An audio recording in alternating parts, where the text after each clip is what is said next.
নমস্কার, আমাদের কৃষ্ণা টক্স বাংলা চ্যানেলে আপনাদের স্বাগত।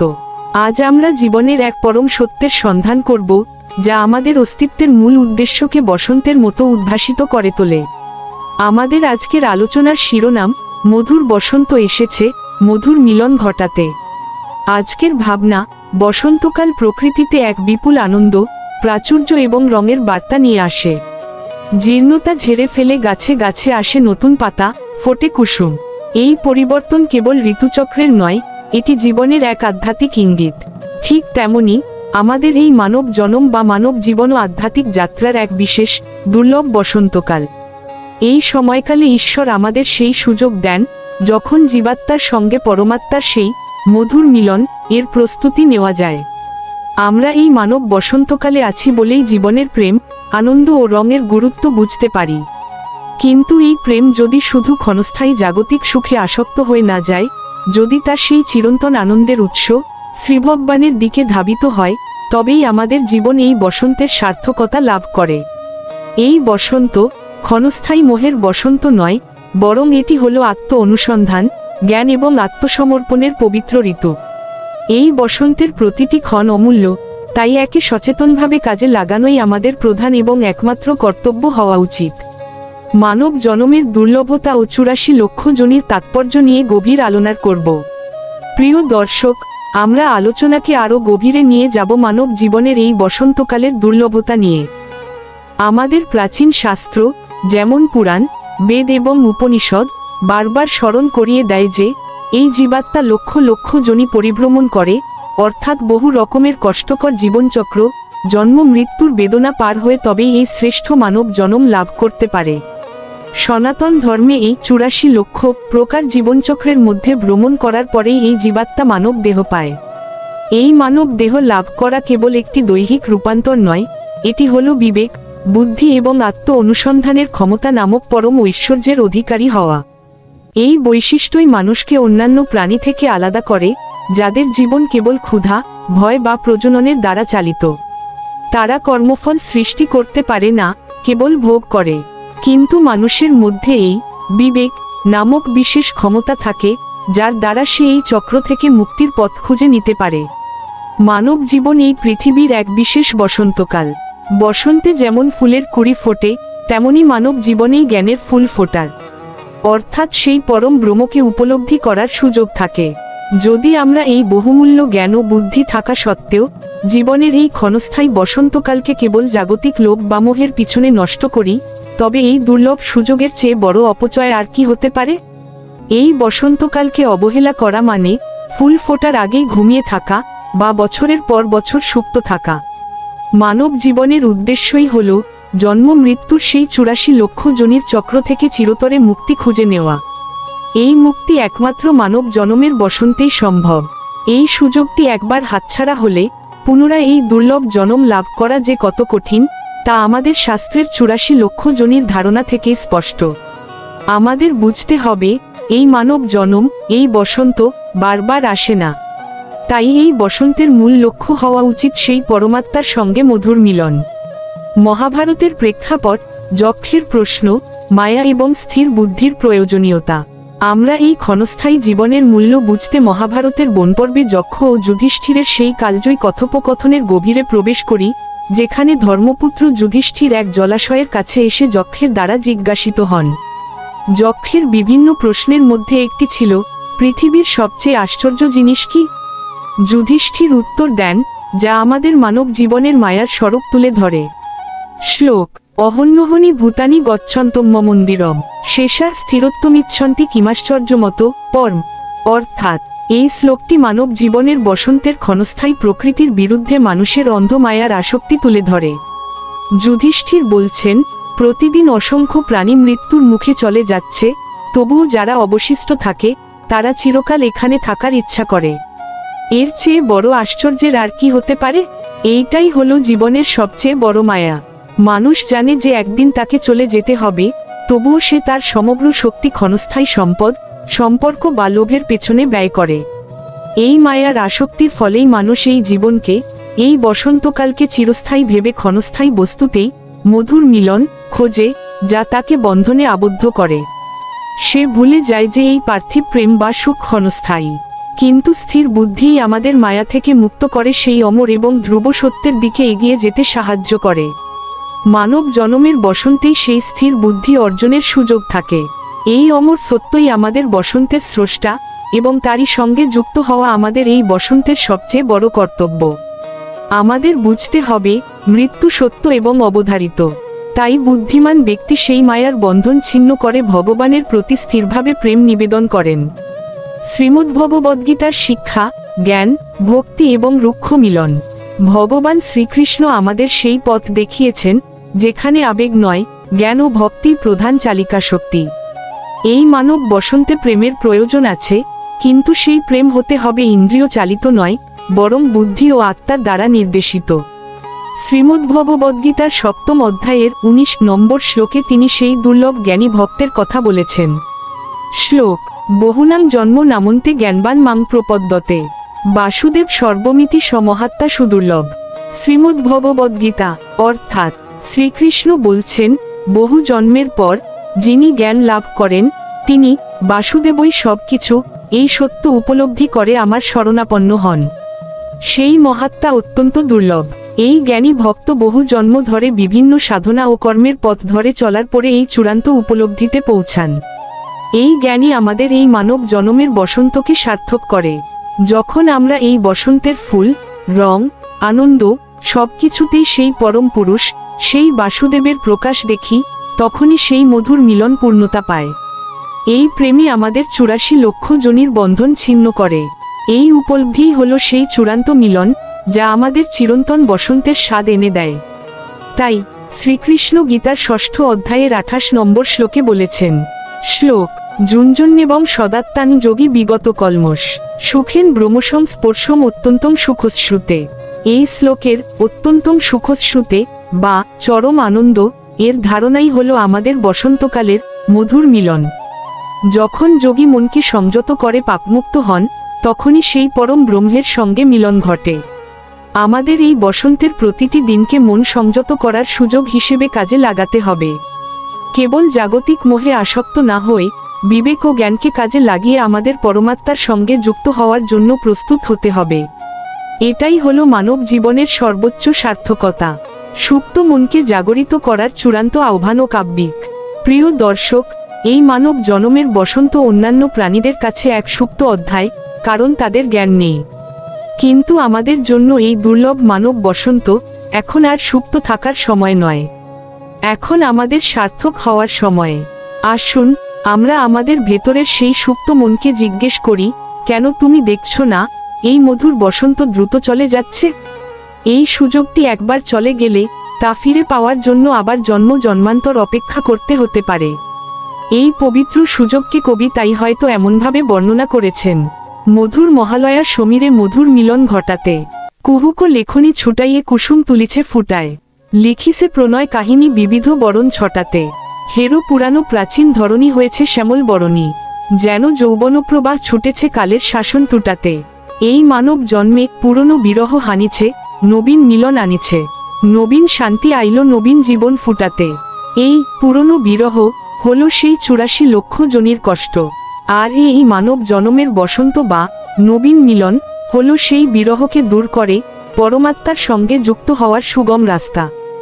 এই সুযোগটি সেই যৌবনপ্রবাহের মতো, যা আমাদের সমস্ত কালের শাসন বা জন্ম মৃত্যুর বন্ধন ছিন্ন করার ক্ষমতা রাখে।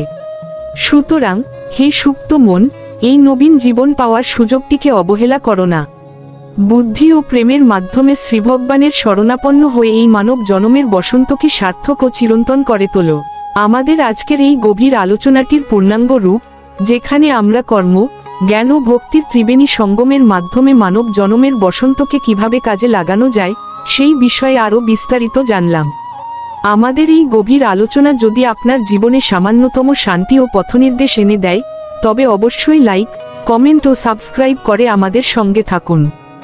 আপনাদের মূল্যবান মন্তব্য এবং মতামত কমেন্টসে জানাতে পারেন। সকলেই ভালো থাকবেন। হরে কৃষ্ণ। নমস্কার, আমাদের কৃষ্ণা টক্স বাংলা চ্যানেলে আপনাদের স্বাগত জানাই। আজকের আলোচনার শিরোনাম, আবেগে ভেসে নয় পরিকল্পনায় বাঁচো। এই কথাটি শুনতে সাধারণ মনে হলেও এটি মানবজীবনের সবচেয়ে বড় পরীক্ষার নাম।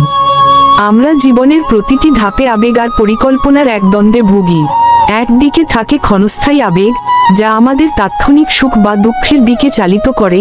অন্যদিকে থাকে দীর্ঘমেয়াদী পরিকল্পনা, যা প্রজ্ঞা ও যুক্তি দিয়ে আমাদের মুখ্য বা চূড়ান্ত লক্ষ্যের দিকে নিয়ে যায়।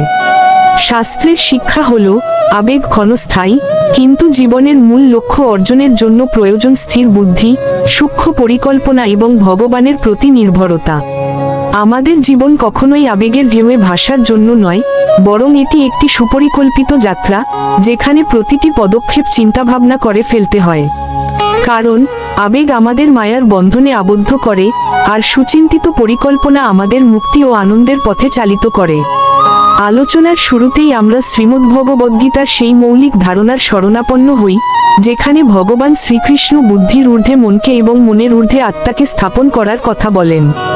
তৃতীয় অধ্যায়ের 42 নম্বর শ্লোকে আমরা পাই, শ্লোক, ইন্দ্রিয়াণি পরান্নাহু ইন্দ্রিয়েভ পরম মন, মনসস্তু পরা বুদ্ধির্য বুদ্ধে পর্তস্তু সহ। শ্রীমদ্ভগবদ্গীতা ব্যাখ্যা। ভগবান বলছেন, ইন্দ্রিয়গুলি স্থূল দেহের চেয়ে শ্রেষ্ঠ, মন ইন্দ্রিয়গুলির চেয়ে শ্রেষ্ঠ, বুদ্ধি মনের চেয়ে শ্রেষ্ঠ এবং সেই আত্মাই বুদ্ধি অপেক্ষাও শ্রেষ্ঠ। এই শ্লোকটি আমাদের শেখায় যে আবেগ আসে মন ও ইন্দ্রিয় থেকে, কিন্তু সফল জীবন যাপনের জন্য আমাদের বুদ্ধিকে মনের চেয়েও শক্তিশালী করতে হবে এবং বুদ্ধিকেও ছাপিয়ে যেতে হবে আত্মজ্ঞান বা প্রজ্ঞার দিকে। আবেগ হলো মনের চঞ্চলতা, আর পরিকল্পনা হলো স্থির বুদ্ধির প্রকাশ। আবেগ নিয়ন্ত্রণ করে পরিকল্পনায় বাঁচার এটাই প্রথম সূত্র।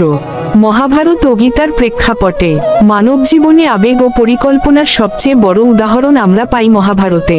কুরুক্ষেত্রের যুদ্ধ কেবল একটি যুদ্ধ ছিল না, এটি ছিল আবেগ বনাম ধর্মের এক চরম পরীক্ষা।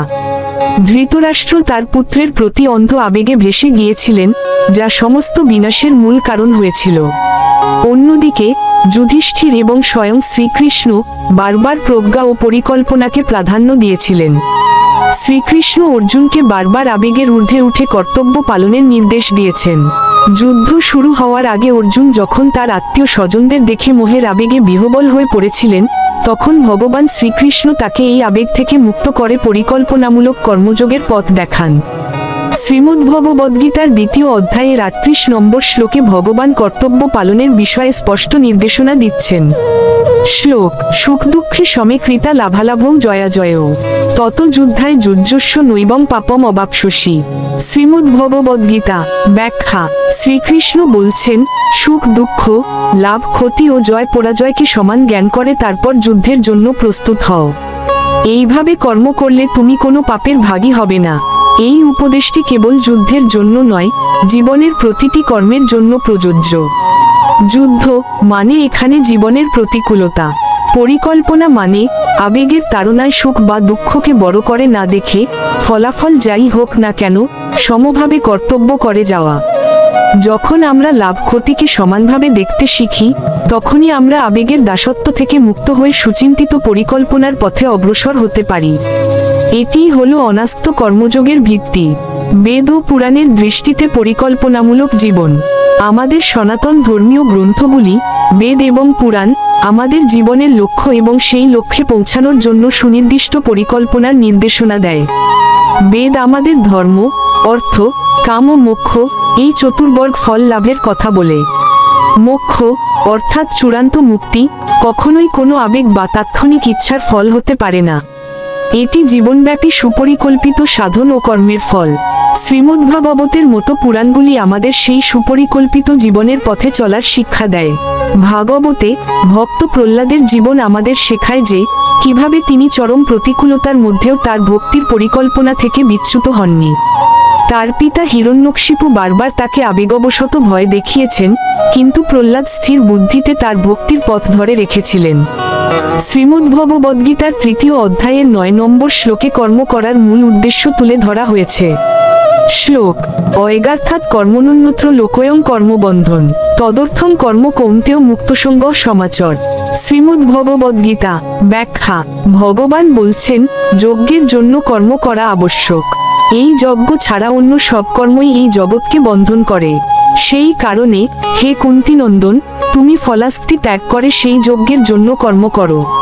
এখানে যজ্ঞ মানে কেবলমাত্র আনুষ্ঠানিক যজ্ঞ নয়, বরং ভগবানের সন্তুষ্টির জন্য করা প্রতিটি কর্ম। আমাদের জীবনের প্রতিটি পরিকল্পনা যখন কেবল নিজের ভোগের জন্য না হয়ে ভগবানের সেবা বা সমাজের কল্যাণের জন্য হয়, তখনই সেই কর্ম বন্ধনমুক্ত হয়। এটিই হলো পরিকল্পনামূলক জীবন যাপনের সবচেয়ে বড় উদাহরণ। এই ধরনের যজ্ঞই আমাদের আবেগের কবল থেকে রক্ষা করে। আত্মনিয়ন্ত্রণ, প্রজ্ঞা এবং পরিকল্পনা। পরিকল্পনায় বাঁচার প্রধান শর্ত হলো আত্মনিয়ন্ত্রণ। আবেগ আমাদের আত্মনিয়ন্ত্রণ ক্ষমতাকে দুর্বল করে দেয়, ফলে আমরা দ্রুত ভুল সিদ্ধান্ত নিয়ে ফেলি। কিন্তু যিনি তার মন ও ইন্দ্রিয়গুলিকে নিয়ন্ত্রণে রাখতে পারেন, তিনিই কেবল সুদূরপ্রসারী ও কার্যকরী পরিকল্পনা গ্রহণ করতে সক্ষম হন। রামায়ণে আমরা দেখি, রামচন্দ্র পিতার আজ্ঞা পালনের জন্য কোনো প্রকার ব্যক্তিগত আবেগ বা দুঃখ প্রকাশ করেননি। তার নির্বাসনের সিদ্ধান্তটি ব্যক্তিগতভাবে যতই কষ্টকর হোক না কেন, তিনি সেটিকে ধর্মের পরিকল্পনা হিসেবে গ্রহণ করেছিলেন এবং সেই কঠিন পথেও স্থির ও শান্ত ছিলেন। এটিই প্রজ্ঞাবান মানুষের পরিচয়। আমাদের বেদান্ত দর্শন এই আত্মনিয়ন্ত্রণকে সোম, মনের নিয়ন্ত্রণ, এবং দম, ইন্দ্রিয়ের নিয়ন্ত্রণ হিসেবে ব্যাখ্যা করে। এগুলোই সফল পরিকল্পনার ভিত্তি। শ্রীমদ্ভগবদ্গীতার ৬ষ্ঠ অধ্যায়ের ৫ নম্বর শ্লোকটি এই আত্মনিয়ন্ত্রণের গুরুত্ব স্পষ্ট করে। শ্লোক: উদ্ধরেদ আত্মনা আত্মান ন আত্মানম অবসাদয়েত, আত্মৈব হি আত্মনো বন্ধু আত্মৈব রিপুর আত্মন। শ্রীমদ্ভগবদ্গীতা। ব্যাখ্যা: শ্রীকৃষ্ণ বলছেন, নিজেকে নিজের দ্বারা উদ্ধার করা উচিত, নিজেকে অবনত করা উচিত নয়। কারণ নিজেই নিজের বন্ধু এবং নিজেই নিজের শত্রু। যখন আমরা আবেগের বশে কাজ করি, তখন আমরাই আমাদের শত্রু হই।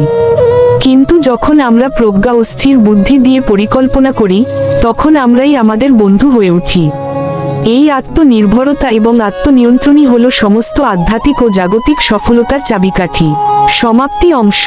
ভক্তবৃন্দ, আজ আমরা দেখলাম কিভাবে জীবনের পথে চলতে হলে আমাদের ক্ষণস্থায়ী আবেগের বাঁধন ছিন্ন করে স্থির পরিকল্পনা ও প্রজ্ঞার মাধ্যমে অগ্রসর হতে হবে। আবেগে ভেসে যাওয়া কেবল সাময়িক তৃপ্তি দেয়, কিন্তু সুপরিকল্পিত জীবন আমাদের চূড়ান্ত লক্ষ্য অর্থাৎ ভগবত ধামের দিকে চালিত করে। মহাভারত, রামায়ণ, গীতা, পুরাণ এবং বেদ সমস্ত শাস্ত্রই একই কথা বলে, আবেগের দাস না হয়ে বুদ্ধিতে পরিদীপ্ত হও, তবেই উদিত হবে পরিশুদ্ধ জ্ঞান। তখন তুমি আবেগকে বাদ দিয়ে বিশুদ্ধ পরিকল্পনায় বাঁচতে শিখবে। অর্থাৎ আজকের মূল আলোচনার বিষয়টি স্মরণ করলে আমরা বুঝতে পারি যে শুধু আবেগে ভেসে নয়, বুদ্ধিদীপ্ত পরিকল্পনাই বাঁচা উচিত। এই দীর্ঘ আলোচনা থেকে আমরা 4টি মূল শিক্ষা লাভ করলাম। প্রথমত, নিজের মন ও ইন্দ্রিয়কে বুদ্ধির দ্বারা নিয়ন্ত্রণ করতে হবে। দ্বিতীয়ত, জীবনের প্রতিটি কর্মকে ব্যক্তিগত ভোগের জন্য নয়, বরং ভগবানের সেবা ও সমাজের কল্যাণের জন্য যজ্ঞ হিসেবে উৎসর্গ করতে হবে। তৃতীয়ত, সুখ দুঃখ, লাভ ক্ষতিকে সমানভাবে দেখার মানসিকতা তৈরি করতে হবে, যা কেবল স্থির পরিকল্পনা থেকেই আসে। এবং চতুর্থত, মনে রাখতে হবে, আমরাই আমাদের বন্ধু এবং আমরাই আমাদের শত্রু। আপনারা যারা এই গভীর আধ্যাত্মিক আলোচনা শুনতে চান, তাদের জন্য আমাদের কৃষ্ণা টক্স বাংলা চ্যানেলে প্রতিদিন বেলা 11টায় এবং রাতে 8টায় ধর্মীয় কোনো না কোনো বিষয় নিয়ে হৃদয় ছোঁয়া বিশ্লেষণে আলোচনা থাকছে। আপনাদের জীবন যদি কোনো দ্বিধা বা আবেগের ঝড়ে আলোড়িত হয়, তবে এই আলোচনাগুলি আপনাদের সঠিক পথ দেখাবে। তাই এই ধরনের গভীর আধ্যাত্মিক ভাবনার সঙ্গী হতে আমাদের চ্যানেলটি লাইক, কমেন্ট ও সাবস্ক্রাইব করুন এবং বেল আইকন টিপে রাখুন, যাতে কোনো গুরুত্বপূর্ণ আলোচনা আপনাদের মিস না হয়। আপনার বন্ধু ও পরিজনদের সাথেও চ্যানেলটি শেয়ার করে তাদের এই জ্ঞান লাভের জন্য অনুপ্রাণিত করুন। সকলের জীবন কৃষ্ণ ভাবনায় উজ্জ্বল হোক। তাই দুর্লভ মানব জনমকে সার্থক করতে জীবনের শত ব্যস্ততার মধ্যেও প্রতিদিন এক মুহূর্ত হলেও কৃষ্ণ নাম নিতে বা হরে কৃষ্ণ মহামন্ত্র জপ করতে একদমই ভুলবেন না। হরে কৃষ্ণ। নমস্কার, আমাদের কৃষ্ণা টক্স বাংলা চ্যানেলে আপনাদের স্বাগত। আজকের আলোচনা, আমার বলে যা আছে সব শুভক্ষণে যবে তোমার করে দেব তখন তারা আমার হবে। এই বাক্যটি এক গভীর আধ্যাত্মিক সত্যের প্রতিচ্ছবি। এটি কেবল একটি নিছক কথা নয়, এটি আত্মার সেই চূড়ান্ত নিবেদন, সেই পরম আত্মসমর্পণের ঘোষণা। আমরা যারা এই পৃথিবীতে জীবন ধারণ করি, তারা প্রতিনিয়ত অসংখ্য জাগতিক বস্তুকে আমার বলে জানি, আমার সম্পদ, আমার যশ, আমার সম্পর্ক, এমনকি আমার দেহটিও। কিন্তু ভক্ত জানে এসবই কেবল অস্থায়ী বন্ধন, ক্ষণস্থায়ী মায়ার খেলা।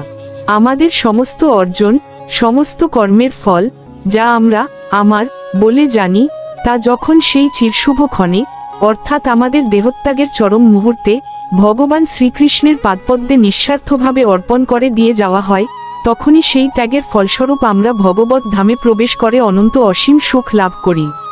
এই অনন্ত সুখের প্রাপ্তিই হল তখন তারা আমার হবে। এই আমার তখন আর জাগতিক অহংকারের আমার থাকে না, বরং তা চিরন্তন কৃষ্ণের আমার হয়ে যায়। এই অর্পণই আমাদের জীবনের সবচেয়ে বড় সাধনা। আলোচনার শুরুতেই আমরা শ্রীমদ্ভগবদ্গীতার সেই মূলমন্ত্রের শরণাপন্ন হই, যা সমস্ত ধর্ম ও ত্যাগের সারমর্ম। শ্রীমদ্ভগবদ্গীতার অষ্টাদশ অধ্যায়ের ৬৬ নম্বর শ্লোকে ভগবান শ্রীকৃষ্ণ ঘোষণা করছেন, শ্লোক, সর্বধর্মান পরিত্যজ্য মামেকং শরণ বর্জ, অহং তাং সর্বপাপেভ মোক্ষয়িষ্যামি মা শুচ। অর্থাৎ এখানে ভগবান তার পরম সখারূপে অর্জুনকে বলছেন এবং আমাদের সকলকে আশ্বস্ত করছেন, সমস্ত প্রকার ধর্ম বা জাগতিক কর্তব্য পরিত্যাগ করে কেবল আমারই শরণাগত হও। আমি তোমাকে সমস্ত পাপ থেকে মুক্ত করব, তুমি কোনো শোক করো না। এই সব কিছু ত্যাগ করা মানে কেবল জাগতিক কর্ম ত্যাগ করা নয়, বরং নিজের স্বামিত্বের অহংকার ত্যাগ করা। আমার বৃত্ত, আমার বৈভব, আমার কর্মফল সবকিছুই তার ইচ্ছাধীন, এই বিশ্বাসে স্থির হওয়া। জীবনের এই অস্থায়ী অর্জনগুলিকে সেই মৃত্যুকালীন শুভক্ষণে ভগবানের কাছে সঁপে দেওয়াই হল সর্বোচ্চ মুক্তি এবং এই শুভক্ষণের জন্য প্রথম ও প্রধান শর্ত। যতক্ষণ না আমরা এই অহং ত্যাগ করতে পারি, ততক্ষণ মায়ার বন্ধন থেকে মুক্তি অসম্ভব। বৃত্ত, বৈভব ও শুভক্ষণের সমর্পণ। আমাদের জীবনের যা কিছু অর্জন, তা সে আমার বৃত্ত, আমার কর্মক্ষেত্র, আমার পরিবার, আমার সমাজ হোক বা আমার বৈভব, আমার সম্পদ, আমার জ্ঞান, এগুলি সবই প্রকৃতির খেলায় আসা ক্ষণস্থায়ী ছায়ামাত্র। এইগুলিকে আমার বলে আঁকড়ে থাকলে তা শক্ত বন্ধন সৃষ্টি করে, যা আমাদের আত্মাকে জন্ম মৃত্যুর চক্রে আবদ্ধ রাখে। সেই বন্ধনকেই কাটাতে হবে মৃত্যুকালে চূড়ান্ত অর্পণের মাধ্যমে। এই অর্পণের সাধনা জীবনের প্রথম দিন থেকেই শুরু হওয়া উচিত। আপনার ভাবনায় যে শুভক্ষণের কথা বলা হয়েছে, সেটি হলো দেহ ও পার্থিব সবকিছু ত্যাগ করে ভগবানের ধামে চলে যাওয়ার সেই চরম মুহূর্ত। সেই চরম মুহূর্তে যিনি তার সমস্ত অর্জনের ফল, অহংকার এবং আসক্তি ভগবানের চরণে অর্পণ করে দিয়ে যেতে পারেন, তিনিই প্রকৃত সফল। অন্যথায় শুধু সম্পদ রেখে যাওয়া আর শূন্য হাতে চলে যাওয়া, এই দুইয়ের মধ্যে কোনো পার্থক্য থাকে না। তাই আমাদের জীবনব্যাপী সাধনা হবে এই চূড়ান্ত অর্পণের জন্য নিজেদের প্রস্তুত করা। এই প্রসঙ্গে আমরা শ্রীমদ্ভগবদ্গীতার ৮ম অধ্যায়ের ৬ নম্বর শ্লোকে এক অমূল্য উপদেশ লাভ করি। শ্লোক, অং অং বাপি স্মরণ ভাবং তত্ত্বযোত্যন্তে কলেবর, তং তং এবৈতি কন্তেও সদা তদ্ভাবভাবিত। অর্থাৎ শ্রীকৃষ্ণ বলছেন, মৃত্যুকালে মানুষ যে ভাব স্মরণ করে দেহত্যাগ করে, হে কুম্ভীপুত্র, সে সর্বদা সেই ভাবপ্রাপ্ত হয়। এই শ্লোকটির তাৎপর্য অনেক গভীর। এটি বোঝায় যে জীবনের প্রতিটি ক্ষণই গুরুত্বপূর্ণ, কারণ আমাদের জীবনের সমস্ত ভাবনাই সেই শেষ মুহূর্তে এসে জমা হয়। যিনি জীবদ্দশায় নিজের সবকিছু তার চরণে সমর্পণ করেছেন এবং জীবনকে কৃষ্ণভাবনায় ভরিয়ে তুলেছেন, তিনি মৃত্যুর শুভ মুহূর্তে স্বাভাবিকভাবেই তাকে স্মরণ করেন এবং সেই অর্পণের প্রতিদান হিসেবে ভগবত ধামে প্রবেশ করতে পারেন। তাই এই অর্পণের অভ্যাস আজ থেকেই শুরু হওয়া আবশ্যক। ইন্দ্রিয়, চেতনা ও বাধামুক্তির প্রক্রিয়া। আমাদের ইন্দ্রিয়লব্ধ কর্ম, আমার চোখের দেখা, কানের শোনা, হাতের সেবা, এইগুলি যখন কেবল জাগতিক ভোগে মগ্ন থাকে, তখন তারা আত্মার জন্য বন্ধনের কারণ হয়। চোখ যখন কেবল অপরের সম্পদ দেখে ঈর্ষা করে, কান যখন কেবল নিন্দা শোনে, আর হাত যখন কেবল নিজের ভোগের জন্য কাজ করে, তখন এই ইন্দ্রিয়গুলো কেবল পাপের বোঝা বাড়ায়। এই ইন্দ্রিয়গুলোর গতিপথ পরিবর্তন করতে হবে, অর্থাৎ সেবাকে ভোগের দিকে না নিয়ে গিয়ে ভগবানের দিকে চালিত করতে হবে। এই প্রসঙ্গে শ্রীমদ্ভাগবতের প্রথম স্কন্ধের ২য় অধ্যায়ের ৬ নম্বর শ্লোকটি আমাদের পরম ধর্মের সংজ্ঞা দেয়। শ্লোক, সবই পুংস পর ধর্ম যত ভক্তির অধক্ষজে, অহৈতুক্য প্রতিহতা এনাত্মা সুপ্রসিদতি। অর্থাৎ এই শ্লোকে বলা হয়েছে, সেইটিই জীবের পরম ধর্ম, যার দ্বারা শ্রীকৃষ্ণে অহৈতুকী কোনো কারণ ছাড়া ও অবিচ্ছিন্ন, নিরন্তর ভক্তি লাভ হয়, যা দ্বারা আত্মা সম্পূর্ণরূপে প্রসন্ন হয়। আমাদের ইন্দ্রিয় যখন কোনো ফলের আকাঙ্ক্ষা ছাড়া কেবল ভগবানের সেবায় নিবেদিত হয়, তখনই তা পূর্ণ হয়। চোখ তখন তার সৌন্দর্য দর্শন করে, কান তার গুণকীর্তন শ্রবণ করে, আর হাত তার সেবায় নিযুক্ত হয়। আপনার ভাবনায় আমার প্রভাত, আমার সন্ধ্যা হৃদয়পত্র ফোটে। জীবনের প্রথম থেকে শেষ পর্যন্ত প্রতিটি ক্ষণই মূল্যবান। প্রভাত ও সন্ধ্যা মানে কেবল দিন ও রাতের বিভাজন নয়, বরং জীবনের শুরু ও শেষ। এই প্রতিটি ক্ষণেই আমাদের হৃদয়পদ্ম যেন জাগতিক ধুলোয় না পটে গিয়ে কেবল কৃষ্ণ ভক্তির সুগন্ধে ফুটে ওঠে। শ্রীমদ্ভগবদ্গীতার ৫ম অধ্যায়ের ১০ নম্বর শ্লোকে আমরা এই কর্ম অর্পণের প্রক্রিয়াটি পাই। শ্লোক: ব্রহ্মণ্যাধায় কর্মাণি সঙ্গম ত্যক্তা করতি অয় লিপ্যতে ন পাপেন পদ্মপত্রম ইভাম্ভসা। অর্থাৎ ভগবান বলছেন, যিনি আসক্তি ত্যাগ করে ব্রহ্মে, ঈশ্বরে সমস্ত কর্মফল অর্পণ করে কর্ম করেন, তিনি পদ্মপত্রের জলের মতো পাপ দ্বারা লিপ্ত হন না। এটিই হলো আসল সাধনা। পদ্মপাতা যেমন জলে থেকেও জল দ্বারা সিক্ত হয় না, তেমনি ভক্ত এই জগতে থেকেও জাগতিক মায়ার দ্বারা লিপ্ত হন না। আমার সমস্ত কর্মের ফল যখন আমি গোপনে তার চরণে অর্পণ করি, তখন তা পাপের বন্ধন সৃষ্টি না করে তার কাছে প্রেমের অর্ঘ্য হিসেবে পৌঁছে যায়। আপনার ভাবনায় এখন সে যে আমার বিনা হতেছে তার বাধা। এই বাধাটি হলো আমি বা অহংকার। যখন আত্মা ভগবানবিমুখ হয়, যখন সে নিজের স্বাতন্ত্র্য প্রতিষ্ঠা করতে চায়, যখন সে সবকিছুকে নিজের ভোগ ও নিয়ন্ত্রণাধীন মনে করে, তখনই মায়ার বন্ধন তাকে গ্রাস করে। এই আমার বা অহংকারের বিনাশই হলো আত্মনিবেদনের চূড়ান্ত ধাপ। এই অহংকারের বিনাশ ছাড়া সেই শুভক্ষণে চূড়ান্ত অর্পণ সম্ভব নয়। এই মায়ার বাধা কাটাতে প্রয়োজন সৎসঙ্গ ও জ্ঞান। শ্রীমদ্ভাগবতের ৩য় স্কন্ধের ২৫ অধ্যায়ের ২৫ নম্বর শ্লোকের ভাবার্থ অনুযায়ী, মায়ার প্রভাব থেকে মুক্তি পেতে হলে মহৎ ভক্তদের সঙ্গ করতে হবে। সৎসঙ্গের মাধ্যমেই জ্ঞান লাভ হয়। এই জ্ঞান যখন হৃদয় উদিত হয়, তখন অহংকারের সেই আমার বিনা শব্দটি বিদায় নেয়।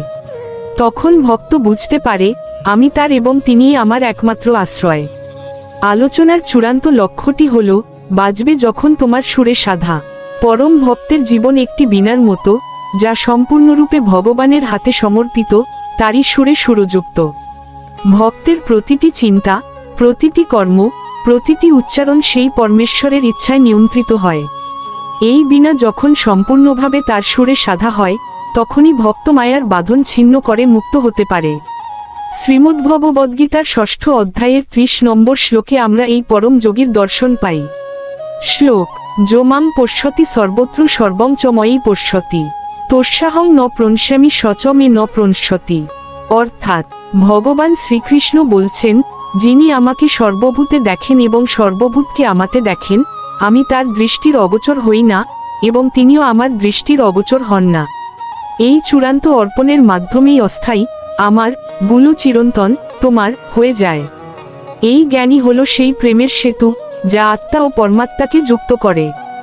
এই অবস্থায় ভক্ত বুঝতে পারে, সবই তার এবং সবকিছুর মাধ্যমে তিনিই প্রকাশিত। সবশেষে আমরা যখন জীবনের প্রতিটি ক্ষণকে কৃষ্ণময় করে তুলি এবং সেই শুভক্ষণে নিঃস্বার্থভাবে সবকিছু অর্পণ করি, তখনই আমাদের জীবনে আসে সেই পরম প্রাপ্তি। শ্রীমদ্ভাগবতের ১১ স্কন্ধের ২৯ অধ্যায়ের ৩৪ নম্বর শ্লোকের ভাবার্থ অনুযায়ী, ভগবানকে কেবল অনন্য প্রেমেই লাভ করা যায়। যখন আমাদের জীবনের সমস্ত কিছু একমাত্র তার উদ্দেশ্যে উৎসর্গীকৃত হয়, তখন সেই ত্যাগের প্রতিদানস্বরূপ মৃত্যুর পরে আমরা ভগবত ধামে প্রবেশ করে অনন্ত অসীম সুখ লাভ করি। এই অনন্ত সুখের প্রাপ্তিই হল তখন তারা আমার হবে। ভক্তবৃন্দ, আজ আমরা দেখলাম কিভাবে জীবনের প্রতিটি ক্ষণ, প্রতিটি অর্জন অস্থায়ী আমার থেকে চিরন্তন তোমার হয়ে ওঠে। এই সমর্পণই আমাদের জীবনের সেই শুভক্ষণের অর্থাৎ দেহত্যাগের জন্য প্রস্তুত করে তোলে, যখন আমরা মায়ার বন্ধন ছিন্ন করে অমরত্বের পথে যাত্রা শুরু করি এবং মৃত্যুর পরে তার কাছ থেকে সেই প্রেমের প্রতিদান লাভ করে ভগবত ধামে চিরদিনের জন্য সুখে থাকি। মনে রাখবেন, এই অর্পণের সাধনা একদিনের নয়, এটি জীবনব্যাপী অনুশীলন। মহাভারতের বনপর্বে যক্ষ ও যুধিষ্ঠিরের কথোপকথনে এই জাগতিক মায়া ও অমরতার পথে যাত্রার গুরুত্ব বারবার আলোচিত হয়েছে। সেই আলোচনায় যুধিষ্ঠির মানবজীবনের ক্ষণস্থায়িতা ও ধর্মের গুরুত্ব তুলে ধরেছিলেন। আমাদের এই আলোচনাও সেই একই পথের নির্দেশক। এই মায়াচ্ছন্ন পৃথিবীতেও কিভাবে আমাদের লক্ষ্য স্থির রেখে অমৃতের দিকে অগ্রসর হতে হয়, শ্রীমদ্ভগবদ্গীতা আমাদের সেই শিক্ষাই দেয়। আপনারা যারা এই গভীর আধ্যাত্মিক আলোচনা শুনতে চান, কৃষ্ণা টক্স বাংলা চ্যানেলে প্রতিদিন বেলা 11টায় এবং রাতে 8টায় ধর্মীয় কোনো না কোনো বিষয় নিয়ে হৃদয় ছোঁয়া বিশ্লেষণে আলোচনা থাকছে। এই আলোচনাগুলি আপনাদের জীবনকে আরও কৃষ্ণভাবনাময় করে তুলতে সাহায্য করবে। তাই এই ধরনের গভীর আধ্যাত্মিক ভাবনার সঙ্গী হতে আমাদের চ্যানেলটিকে সাবস্ক্রাইব করুন এবং বেল আইকন টিপে রাখুন যাতে কোনো গুরুত্বপূর্ণ আলোচনা আপনাদের মিস না হয়। আপনার বন্ধু ও পরিজনদের সাথেও ভিডিওটি শেয়ার করে তাদের এই পথে চলার জন্য অনুপ্রাণিত করুন। সনাতন ধর্মের যে কোনো বিষয়ে আপনার অজানা প্রশ্ন থাকলে সেটা কমেন্টে জানাতে পারেন, সেটাকে শাস্ত্রের ব্যাখ্যাসহ আলোচনা করব। সকলের জীবন কৃষ্ণ ভাবনায় উজ্জ্বল হোক। হরে কৃষ্ণ।